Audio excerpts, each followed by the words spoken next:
இப்படியாப்பட்ட ஒரு ஆளை கல்யாணம் பண்ணிவிட்டு படுற பாடு உண்மையில் இது. நீங்கள் இன்றைக்கி இருக்கிற நீங்கள் மீன லக்கணத்தில் பிறந்தவங்களாம் இந்த கேட்டகரியில் இருப்பாங்க. அவங்களுடைய மனைவியை கூட்டி போய் தனியாக நீங்கள் விசாரிச்சிங்கன்னா, அப்பா இந்த மனுஷன் கூட நான் வாழ்ந்த வாழ்க்கை அப்படின்னு சொல்லுவாங்க. அதை அட்ஜஸ்ட் பண்ணுறேன். அவர் இப்படி தான், இவருக்கு தகுந்த மாதிரி நம்ம வாழ்க்கையை நகர்த்தணுங்கிறவங்க தான் சாமர்த்தியசாலி. நம்ம தான் சொல்லிட்டோம் ஏற்கனவே, இவர் மனைவிக்கு அடிமைன்னு சொல்லிட்டோம் நம்ம, அல்லது கணவருக்கு அடிமை. அவங்க இவர் இப்படி தான் கையாளுங்கிற சூட்சமத்தை புரிஞ்சுக்கிட்டாங்கன்னா இவரோட குடும்பம் நடத்துறது ரொம்ப ஈஸி. சூட்சமத்தை புரிஞ்சுக்கலைன்னா ரொம்ப வருத்தப்பட வேண்டியதாக இருக்கும் வாழ்க்கை துணை. இதுதான் அந்த மீன லக்கணத்தினுடைய இயல்பு. சார், இப்போ நீங்கள் பார்க்கும்போது பார்த்தீங்கன்னா வாழ்க்கை துணையை வந்து ரொம்ப கவனமாக தான் இருக்கணும் போல தோணுது எனக்கு.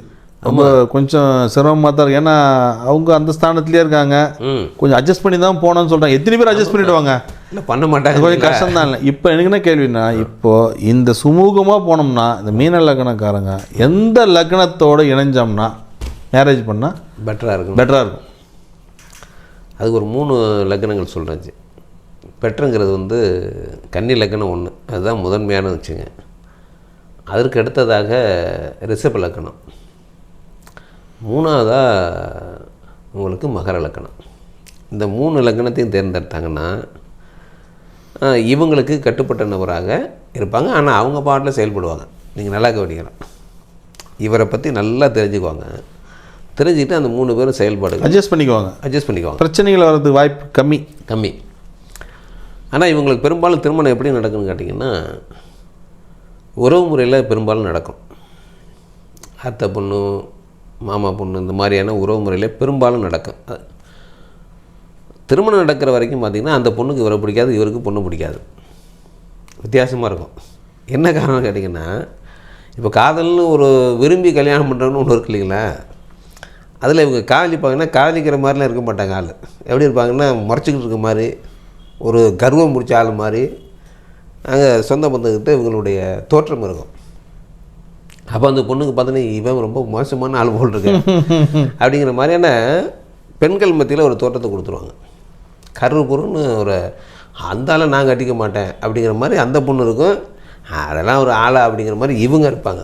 இப்படியெல்லாம் அந்த உறவு முறையில் போகும். திடீர்னு பார்த்திங்கன்னா கல்யாணம் நிச்சயமாகிடும். அந்த பொண்ணு கூட இல்லை இவரு கூடயே ஆகிடும். அதுக்கப்புறம் பார்த்திங்கன்னா ரொம்ப அந்யோன்யமாக இருப்பாங்க. என்னென்னா இவர் வெளி தோட்டத்துக்கு இப்படி, ஆனால் உள்ளர வேற ஒரு ஆள் அப்படிங்கிற மாதிரி தெரிஞ்சு போயிடும். பெரும்பாலும் இந்த மாதிரியாக உறவு முறையில் அவங்களுடைய திருமணம் இந்த மாதிரியான கேட்டகரியில் நடக்கும். பெரும்பாலும் காதல் திருமணம் நடக்கிறது ரொம்ப ரொம்ப குறைவு. காதல் திருமணம் நடக்குதுன்னா இவங்களை நல்லா தெரிஞ்சுக்கிட்ட நபர் திருமணம் பண்ணுறதுக்கு வாய்ப்புனாக்க அந்த பொண்ணாக விரும்பி கல்யாணம் பண்ணிக்கணும். இவர் விரும்பி இல்லை, அந்த பொண்ணாக காதலித்து அந்த பொண்ணாக முடிவு பண்ணி அந்த பொண்ணோ இல்லை அந்த பையனோ அந்த லக்கணத்துக்காரங்களை கல்யாணம் பண்ணிக்கணும். காதல் திருமணம் பெரும்பாலும் அப்படி தான் நடக்கும். அரேஞ்ச்மெண்ட் மேரேஜ் அப்படிங்கும்போது என்னென்னு கேட்டிங்கன்னா, இவங்களுக்கு பொண்ணு தேடி அழுத்து போடணும். என்னென்னு கேட்டிங்கன்னா, சில நேரத்தில் கல்யாணம் வேண்டாம்பாங்க. சில நேரத்தில் பார்த்திங்கன்னா தங்கச்சிகள் இருந்தாங்கன்னா, அக்கா இருந்தாங்கன்னா அவங்களுக்கெல்லாம் முடிச்சுட்டு பண்ணுற மாதிரியான சுச்சுவேஷன் இருக்கும். இதெல்லாம் வந்து ஒன்றும் டிலே 31 வயசை கடந்து சிலருக்கு மேரேஜ் ஆகும். இதெல்லாம் இந்த மீன லக்கணத்துக்கு இருக்கக்கூடிய திருமண வாழ்க்கை. நான் சொல்கிறது என்னென்னு கேட்டிங்கன்னா, நான் ஒரு ஆணுக்குன்னு சொல்லிட்டேன். ஆமாம், ஆணுக்காக இருந்தாலும் சரி, அந்த லக்கணம் பெண்ணாக இருந்தாலும் சரி, அப்படி தான் பெண்ணாக இருந்தாலும் இப்படி தான் இருக்குன்னு வச்சுங்களேன். நான் ஆணுங்கிறதுனா இப்போ ஜோதிடத்தில் பூரா பார்த்திங்கன்னா உங்களுக்கு பலன்கள் பூரா ஆணை நோக்கி தான் இருக்கும், பெண்ணை நோக்கி பெரும்பாலும் சித்தர்கள் பாடல்களில் எதுலேயுமே பெண்களை பற்றி இருக்கிறது ரொம்ப ரொம்ப குறைவானது. காரணம் என்னென்னா, உங்களுக்கு அவங்க வீட்டில் இருக்கிறவங்க, வெளியில் இருக்கிறவங்க இல்லை. அதனால் வந்து பெரும்பாலும் வந்து ஆண்களை நோக்கிய ஜோதிடம் இருந்தாங்க. ஆமாம், இப்போ எல்லாருமே நல்லா படித்து நல்லா படிக்கிறாங்க, நல்லா வேலைக்கு. அதனால தான் இப்போ வாழ்க்கை துணையை இந்த மீன லக்கணத்தில் பிறந்தவங்க ஆணாக இருந்தாலும் சரி பெண்ணாக இருந்தாலும் சரி அமைச்சிக்கும் போது இதை கொஞ்சம் கவனத்தில் நீங்கள் எடுத்துக்கிட்டு பண்ணணும். வாழ்க்கை துணையை எப்படி அமைச்சிக்கலாம், எந்த மாதிரியான லக்கணம் உங்களுக்கு வந்தால் சிறப்பு அப்படிங்கிறது நம்ம சொல்லியிருக்கோம். ஆணாக இருந்தாலும் சரி பெண்ணாக இருந்தாலும் சரி. ரிஷபம், கன்னி, மகரம், இந்த 3 லக்கணங்கள் உங்களுக்கு எளிதாக ஒத்துப்போகக்கூடியவங்களாக இருப்பாங்க.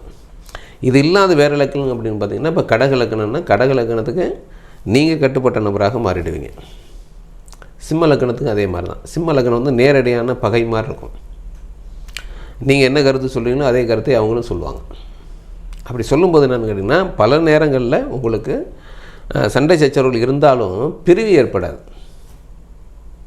என்னென்னு கேட்டால் சைலண்ட்டாக ஆகிடுவாங்க. ஒரு வாரத்தை ஒன்றும் பேசுகிறதில்ல. இவங்க பாட்டில் போவாங்க, படுப்பாங்க, தூங்குவாங்க, சாப்பிடுவாங்க, வேலைக்கு போடுவாங்க. அவங்க பாட்டில் அவங்க வேலையை பார்த்துக்கிட்டே இருப்பாங்க. வெளியில் இருக்கிறவங்களுக்கு ஒன்றுமே தெரியாது. உள்ளுக்குள்ளே பார்த்திங்கன்னா பல வருடங்கள் பேசாத நபர்களாக அவங்க இருப்பாங்க. 3 வருஷம் 4 வருஷங்கள்லாம் சர்வசாதாரண 10 வருடம்லாம் பேசாமல் இருந்த நபர்களாக இருக்காங்க எனக்கு தெரிஞ்சு. அப்போ அந்த மாதிரியாக அந்த மாதிரி அதே மாதிரியான துலாம் லக்கணம் ரொம்ப நோட்டேட் பண்ணிக்கிட்டே இருப்பாங்க. நீங்கள் என்ன செய்கிறீங்க, என்ன பண்ணுறீங்க அப்படிங்கிறதெல்லாம் அவங்க நோட்டேட் பண்ணுவாங்க. இந்த மாதிரி நோட்டேட் பண்ணால் உங்களுக்கு பிடிக்காமலே வாழக்கூடிய நிலைமை வந்துடும். அதே மாதிரி விருச்சிக லக்கணத்தில் பிறந்தவங்க நீங்கள் திருமணம் பண்ணிங்கனாலும் உங்களோட கடுமையான முயற்சியாளர் கடுமையாக இருப்பாங்க. அன்பை காட்டுறதும் சரி, விரோதத்தை காட்டுறதும் சரி, 2 விஷயத்துலையுமே அவங்க ரொம்ப கடுமையாக நடந்து கொள்வாங்க. அன்பும் ரொம்ப ஜாஸ்தியாக இருக்கும், எதிர்ப்பும் ரொம்ப ஜாஸ்தியாக இருக்கும். தனுசு லக்கணம் உங்களுக்கு கொஞ்சம் இணக்கமானவங்க, ஆனால் அவங்களும் குரு, தனுசு குரு. ஆனால் மீன அளவுக்கு ரொம்ப பவர் கிடையாது, மீனம் தான் பவர். அப்போது உங்களுக்கு கட்டுப்பட்ட நபராக இல்லையாங்கிறத உங்களால் வாழ்க்கை முழுவதும் ஜட்ஜ்மெண்ட்டே பண்ண முடியாது. ஒரு நேரத்தில் மீறி செயல்படுவாங்க, ஒரு நேரத்தில் இருப்பாங்க. கும்ப லக்கணம் உங்களுக்கு ஒத்து வராது. இந்த 12 லக்கணங்களில் எந்தெந்த லக்கணங்கிறத நம்ம சொல்லிட்டோம் சார். இப்போ மகரம் மற்றெல்லாம் சொன்னீங்க, ரைட்டு. கும்பன்றது நம்ம இவர் உருவாக்குனது தானே, அதுதான் பிரச்சனை. அவர் அர்ஜுனன் தானே? ஆமாம். இல்லை, ஏன்னு கேட்டிங்கன்னா கும்பம் அவரே ஒத்து வராதுன்னா எப்படி? 12ஆம் இடத்தால் இவருக்கு விரயத்தை ஏற்படுத்தக்கூடிய நபரே அவன் தான். கும்பம் எல்லா விஷயத்தையும் கற்றுக்கிட்டு எதிர்த்து நிற்குதா? ஆமாம், எதிர்முகம் போயிடுது. ஆமாம். அப்போ திருமணம் பண்ணால் என்னன்னா எதிர்கருத்து உடையவங்களாக மாறிடுவாங்க. ஒரு காலகட்டத்தில் ரொம்ப ஒத்துழைச்சி ரொம்ப கட்டுப்பட்டு ரொம்ப அடிமையாக இருக்கிற மாதிரி இருந்துட்டு அப்புறம் எதிர்த்து நிற்பாங்க. இந்த சுச்சுவேஷன் வந்துடும். அப்போ வாழ்க்கை செஞ்சு போடும் உங்களுக்கு. மனைவியாக வரக்கூடாது, சிஷியனாக வரலாம். வாழ்க்கை துணையாக வரக்கூடாது, வாழ்க்கை துணையாக வரக்கூடாது. விரயத்துக்கு நண்பராக இருக்கலாம், நண்பராக இருந்தாலும் கடைசியில் எதிரி ஆகிடுவாங்க உங்களுக்கு. கும்பம் என்றைக்கு இருந்தாலும் மீனத்துக்கு டேஞ்சரானது தான். நட்பு வச்சுக்கிறதோ அல்லது ஒரு எதில் இருந்தாலும் சரி தான். நீங்கள் கும்பத்தை கொஞ்சம் எச்சரிக்கையாக பழகணும். கும்ப லக்கணத்துக்கிட்ட உங்களுக்கு அடிமையாக ரொம்ப அன்பாக இருப்பாங்க, ஆனால் ஒரு கட்டத்தில் உங்களுக்கு எதிரியாக மாறிடுவாங்க. உங்களுக்கு பெரிய இழப்புகளை ஏற்படுத்தக்கூடிய நபராக மாறிடுவாங்க. இப்போ இதே மீன லக்கணமாகவே துணையாக இருந்தால் கொஞ்சம் கிளியராக இருக்கலாம். அது ஒன்றும் பிரச்சனை இல்லை. ஏன்னா ரெண்டுமே குரு தான், ஒரே சேம் பவரு. அது இதில் என்ன வேடிக்கைன்னு கேட்டிங்கன்னா, இப்போ இந்த லக்னங்களை சொல்லிட்டோம். நம்ம இந்த லக்னாதிபதிகள் இருக்கிற இடங்கிறது ரொம்ப இம்பார்ட்டண்ட்டாக இருக்குது. அப்போ என்னென்னா ஜாதகம் இம்பார்ட்டண்ட். நம்ம இந்த லக்கணங்கள் உங்களுக்கு ஒத்து வரக்கூடிய லக்கணங்கள், இந்த லக்கணங்கள் உங்களுக்கு ஒத்து வராதக்கூடியங்கன்னு ஒரு பாகுபாடு நம்ம பிரிச்சிட்டாலும் கூட இந்த லக்னாதிபதிகள் போய் இருக்கிற இடம் ரொம்ப முக்கியமான இடமா போய்டும். அதனால் உங்களுடைய ஜாதகம் தான் எல்லா விஷயத்தையும் தீர்மானிக்கிறது. நம்ம சொல்லிக்கிட்டுக்கெல்லாம் பொதுவானது. ஏன்னா இப்படியெல்லாம் தேடி கண்டுபிடிச்சிட முடியாதுன்னு வச்சுங்களேன். ஏன்னா நம்ம நிறைய ஜாதகம் பார்க்குறோம் இல்லைங்களா. இப்போ நம்ம இந்த லக்கணத்துக்கான பெண் எப்படி வருவாங்க அல்லது ஆண் எப்படி வருவாங்கங்கிறது அவங்க ஜாதகத்தில் இருக்க விடை. அவங்க என்ன மாதிரியான கேட்டகரி உடையவங்க, எப்படி இருப்பாங்க அப்படிங்கிறது அவங்க ஜாதகத்தில் தெரிஞ்சு போடும். ஏன்னா 7ஆம் இடத்து அதிபதி புதன், இப்போ நம்ம சொன்னோம் இல்லைங்களா, சாதகமான லக்கணங்கள் இங்கே இருக்கும். ரிஷபத்துலேயோ அல்லது கன்னியிலையோ மகரத்துலேயோ இந்த புதன் இருக்கும். அப்படிங்கும்போது ஏன்னா இந்த புதன் சம்மந்தப்பட்ட நபர் தான் வரப்போகிறாங்க இவங்களுக்கு வாழ்க்கை துணையாக.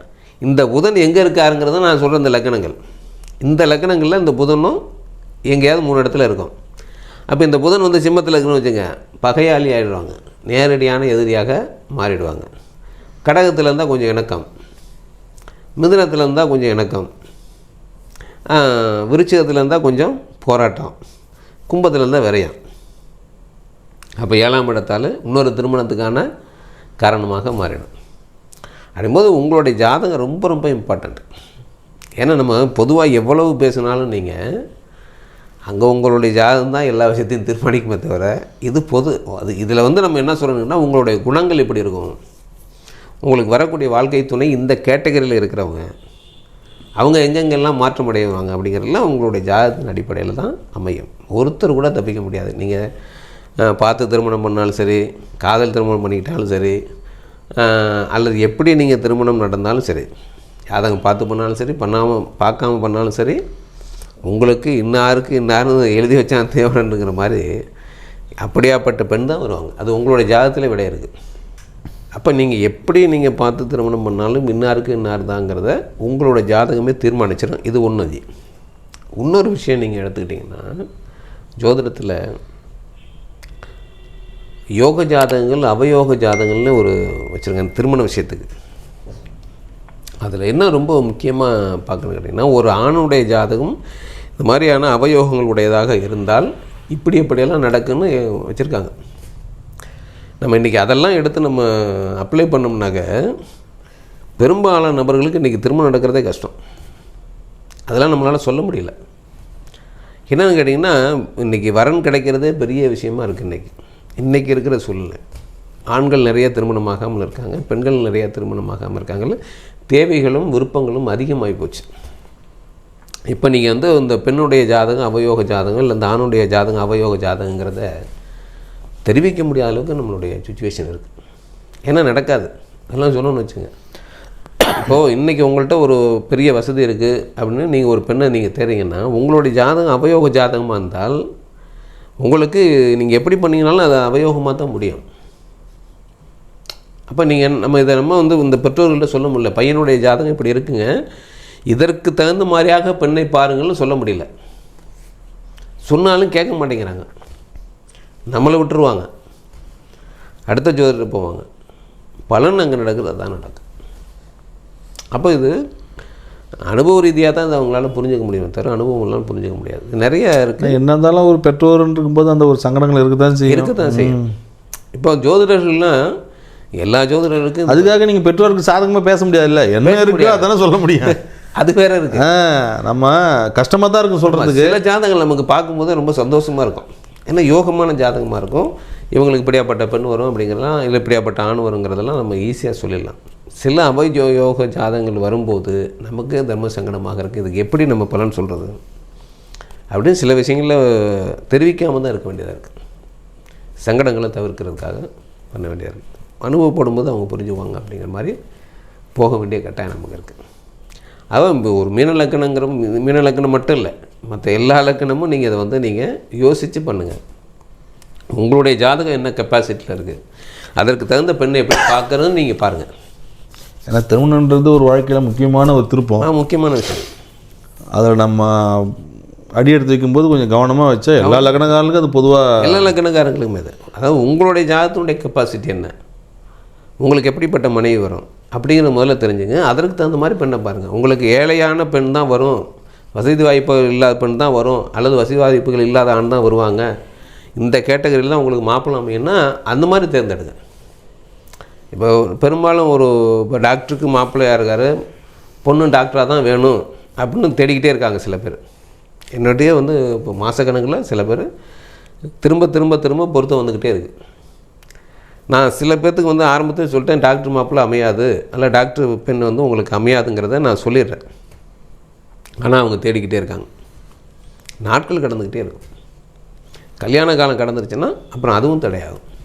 அது கல்யாண காலம் கடந்தால் தானே உங்களுக்கு ஜாதக பிரகாரம் வேற ஒரு பெண் அமையும். ஆமாம், அதுதானே கொண்டு போகுது, அதுதான் கொண்டு போகும். அப்போ அந்த விதியை நம்ம இங்கே என்ன பண்ண முடியும் இல்லைங்களா? அதனால் திருமண விஷயத்தில் ஆணாக இருந்தாலும் சரி பெண்ணாக இருந்தாலும் சரி, உங்களுடைய ஜாதகத்தினுடைய அமைப்பு எப்படி இருக்குது, உங்களுக்கு எப்படிப்பட்ட பெண் வரும் அப்படிங்கிறதெல்லாம் நீங்கள் பார்த்துட்டு அதற்கு தகுந்த மாதிரி பார்க்குறது தான் வாழ்க்கையை நீங்கள் சிறப்பாக மகிழ்ச்சியாக வாழ முடியும். இல்லைனாக்க சிக்கல்கள் நிறைந்ததாக மாறிடும்.